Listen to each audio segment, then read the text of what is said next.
అల్పపీడన ప్రభావంతో మరో 3 రోజులు తెలంగాణలో వర్షాలు దంచుకొడతాయని వాతావరణ కేంద్రం హెచ్చరించింది. భారీ నుంచి అతి భారీ వర్షాలు కురుస్తాయని వెల్లడించింది.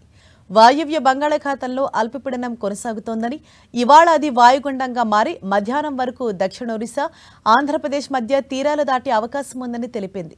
దీని ప్రభావంతో ఇవాళ ఉత్తర తెలంగాణలో భారీ వర్షాలు కురుస్తాయని హెచ్చరించింది.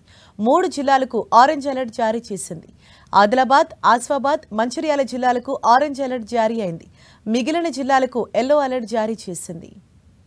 ఆదిలాబాద్, ఆసిఫాబాద్, మంచిర్యాల జిల్లాలో భారీ నుంచి అతి భారీ వర్షాలు పడతాయని, నిర్మల్, నిజామాబాద్, భూపాలపల్లి, మెదక్, కామారెడ్డి జిల్లాలో భారీ వర్షాలు పడే సూచనలున్నాయని చెప్పింది.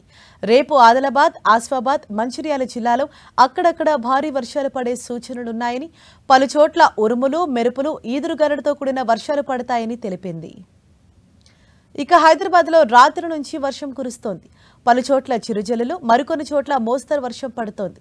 దీంతో పలు ప్రాంతాలు జలమయమయ్యాయి. రహదారులపై వాటర్ నిలిచింది.